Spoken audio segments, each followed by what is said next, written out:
tardes de nuevo, siguiendo los pasos que nos indican este precioso libro atribuido a Lucas sobre los Hechos de los Apóstoles. Si os acordáis, el último vídeo, estuvimos hablando de lo que estaba sucediendo en la Asamblea de Jerusalén, que se planteaba la convivencia, la exigencia y las condiciones que se pedían a aquellos cristianos no judíos que deseaban incorporarse precisamente a la fe cristiana. Jesús, no hemos de olvidarlo, que era judío. Jesús, no hemos de olvidar nunca que toda su cultura y toda su enseñanza tiene su base en el Antiguo Testamento. Esto es algo inapelable, es así. Jesús, su cultura, su vida estaba encuadrada en aquella sociedad. Entonces, claro, el problema estaba en qué hacemos, cómo incorporamos, cómo se unen el pueblo judío cristiano, que en ese momento empezaba a florecer, con aquellos gentiles que, sin ser judíos, evidentemente, eran gentiles, se incorporaban a la fe de Jesús, a la fe del Mesías.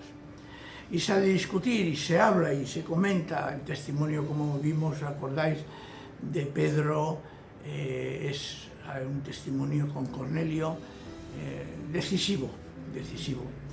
Y entonces se produce aquella carta, se pide aquella carta que se ha de enviar y llevar a otras comunidades no judías. Y con judíos también, claro que sí. El resultado, pues, de la Asamblea de Jerusalén se ha de llevar a otras iglesias. Porque la situación que se vive entre judíos cristianos y gentiles cristianos había que darle una respuesta. Y como vimos en vídeos anteriores, se pide que se abstengan de la idolatría, de inmoralidades sexuales y de asesinatos. Es decir, son los 3 puntos que se les llaman las leyes noágicas, es decir, dadas a Noé, y que engloba un comportamiento, incluso diría, de la moral natural. Evidentemente se añade el tema de la idolatría, porque en el mundo no judío la idolatría era algo que estaba tremendamente evidente y tremendamente factible, y estaba allí, era algo que no se podía evitar. Es un consejo, es un mensaje liberador que corresponde al hecho de que la salvación es por la fe y no por las obras de la ley.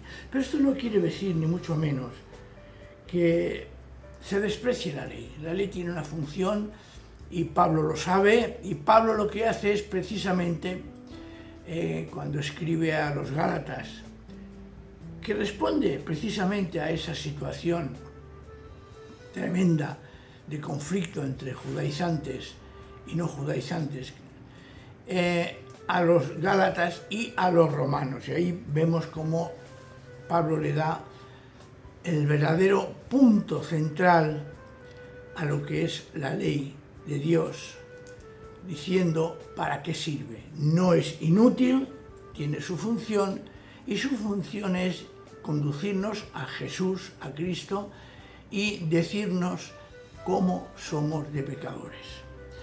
Esto no quiere decir, repito, que se haya menosprecie la ley por esta resolución del concilio, sino que se le pone en lugar que le corresponde. El hecho de que la fe sea por la fe sola, la salvación sea por la fe sola, no excluye que el comportamiento del creyente no tenga una línea que es a seguir, y que se expresa en la carta, repito, que envían estos hermanos en esta Asamblea de Jerusalén, envían al resto de los creyentes que hay en el resto del mundo conocido entonces. En el versículo 30, 15-30, encontramos una expresión preciosa. Dice, después de despedirse, bajaron a Antioquía, donde reunieron a la congregación y entregaron la carta. Eso es lo que tenían que hacer. Una vez acabado la reunión aquella, la asamblea de Jerusalén, lo que tienen que hacer es enviar esta misiva a otras comunidades para que tuvieran claro cuál era su postura y lo que tenían que hacer. Dice así, voy a volver a repetir, después de despedirse, bajaron a Antioquía, donde reunieron a la congregación y entregaron la carta. Los creyentes la leyeron y se alegraron por su mensaje alentador. Fijaos cómo era un problema que estaba muy metido en las iglesias. Judas y Silas, que también eran profetas, hablaron extensamente para animarlos y fortalecerlos. Después de pasar algún tiempo allí, los hermanos los despidieron en paz para que regresaran a quienes los habían enviado, que eran precisamente la asamblea de Jerusalén. Pablo y Bernabé permanecieron en Antioquía, enseñando y anunciando la palabra del Señor en compañía de otros muchos. La palabra profeta, fijaos, después de pasar, dice, Silas también eran profetas, Judas y Silas es profeta. No debemos de darle una característica que se da hoy en día. Los profetas son aquellas personas que hablan la palabra de Dios y que exponen lo que el Señor les indica. Lo hemos hablado más de una ocasión. El profeta esencialmente es eso, que en su palabra hay predicción de futuro y aviso de futuro, sí, eso es indudable, que puede haber. Además, con una condición, que si en esa profecía que anuncia un desastre, por ejemplo, por el mal comportamiento, si se cambia ese comportamiento, esa profecía deja de tener su función. Y esto es importante. En aquella época los evangelios no estaban escritos y no había una forma de tener la palabra de Jesús por escrito. Sí que algunas personas tenían lo que se llamaba un escrito con frases y palabras que Jesús había hecho, pero el profeta en aquel momento era mucho más necesaria que hoy en día. Hoy en día tenemos las Escrituras con toda la revelación del Señor al completo. Entonces, teniendo esto presente, vemos aquí, y no ha de extrañarnos, que Judas y Silas, que también eran profetas, hablaron extensamente para animarlos y fortalecerlos. La función del profeta era animar y fortalecer a los creyentes. Durante ese momento en que la carta de los apóstoles es distribuida, Pablo y Silas se encuentran en Antioquía y un tiempo después resulta que deciden visitar las comunidades donde ellos habían anunciado la palabra de Dios. Algo muy normal y muy corriente. Ellos necesitaban precisamente ver cómo seguían aquellos hermanos que ellos habían evangelizado, para, si se habían desviado o no se habían desviado, para animarlos, sobre todo en época de persecución, para animarlos a seguir adelante. Y resulta que surge, y este es el detalle de hoy, una desaveniencia muy humana. Bernabé quería que le acompañase Juan Marcos. Se supone, según la tradición, que fue el autor del llamado Evangelio de Marcos. Pero Pablo no quería, pensando en que en un momento determinado Marcos se separó de ellos en Panfilia. Esto lo tenemos en el versículo 39. Dice, se produjo entre ellos un conflicto tan serio que acabaron por separarse. Bernabé se llevó a Marcos y se embarcó rumbo a Chipre, mientras que Pablo escogió a Silas. Es curioso valorar la naturalidad con que el texto nos habla de una desavenencia entre los apóstoles. Y esto sucede y sucederá siempre en ámbitos cristianos, de que no todo el mundo piensa lo mismo, ni no todo el mundo tiene la misma simpatía hacia una persona como hacia otra. Y esto hay que considerarlo como algo normal que se ha producido siempre. Siempre ha sucedido igual.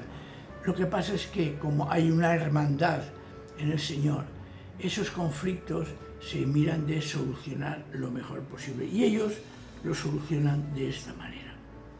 Así que Bernabé y Marcos fueron a Chipre, Pablo y Silas se fueron, dice el texto, a otros lugares.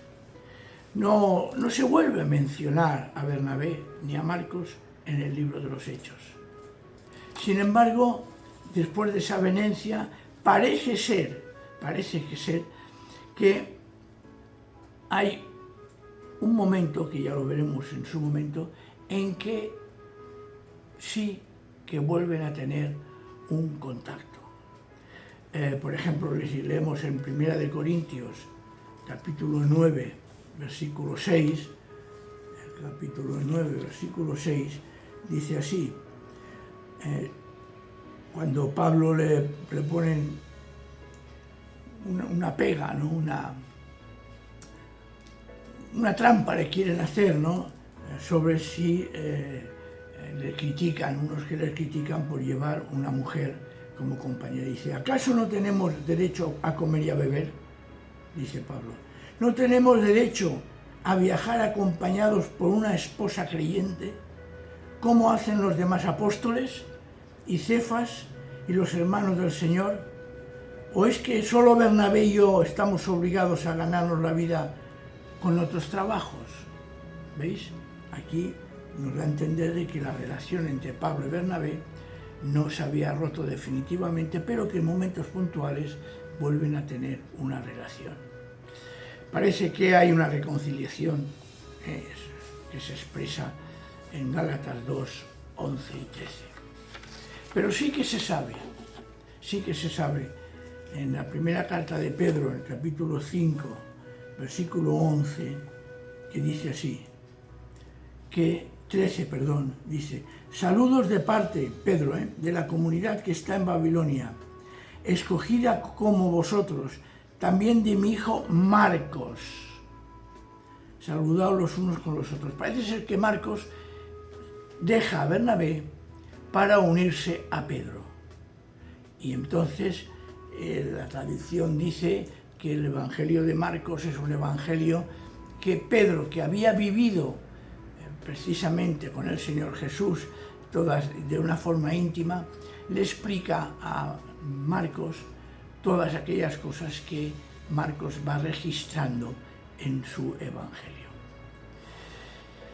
A veces se nos ha querido representar una situación plácida entre los primeros apóstoles, pero la realidad es que tampoco se libraron de situaciones conflictivas, cosa que siempre ha ocurrido a lo largo de la historia. A partir de ahora, el autor o autores de Hechos parece ser que empiezan a centrar su visión en Pablo, dejando a Pedro un poco de lado. Por eso, cuando os recordáis, al principio os comentaba que Hechos de los Apóstoles es un libro en que aparece, mejor decir, Hechos de Pedro y Hechos de Pablo, porque son los dos pilares centrales en que se expresa el libro de Hechos. Pero vamos a seguir, aunque sea de momento hoy, en el capítulo 16 de Hechos, del 1 al 5, dice lo siguiente, 16 del 1 al 5. Llegó Pablo a Derbe y después a Listra, donde se encontró con un discípulo llamado Timoteo. Aquí aparece por la primera vez Timoteo, hijo de una mujer judía creyente, pero de padre griego, y eso comprometía a según qué personas el conflicto con el Evangelio. Los hermanos en Listra y en Iconio hablaban bien de Timoteo, así que Pablo decidió llevárselo con él. Pensó, bueno, pues si es un personaje, una persona idónea, una persona válida, pues me lo incorporo a mi función apostólica. Así que Pablo decidió, dice, llevárselo con él. Pero, por causa de los judíos que vivían en aquella región, lo circuncidó, pues todos sabían que su padre era griego. Es curioso, pero a veces hemos de ser flexibles en según qué situaciones, en aras del anuncio del Evangelio. Esto nos enseña que nuestras normas, nuestros pensamientos, tienen muchas veces que ceder ante una realidad en que está comprometida la verdad del Evangelio. No ceder en el sentido de renunciar a las verdades que tenemos, pero sí saber cómo llevarlas a cabo para conseguir no estropear el testimonio evangélico. Es así, a veces es mejor ceder en según qué cosas. En este caso, la circuncisión, pues era algo que tampoco podía definir y maltratar y llevar a mal una posible conversión. Así que vamos a dejarlo esto por hoy y a partir de ahora nos vamos a concentrar viendo el viaje y que nos detendremos en aquellas situaciones en que se viven de forma concretamente la predicación de Pablo. Así que, hermanos, lo dejamos aquí. Espero que la reflexión sea de bendición, que el Señor nos guarde, que el Señor nos guíe. Y cualquier pregunta, hacedmela, por favor.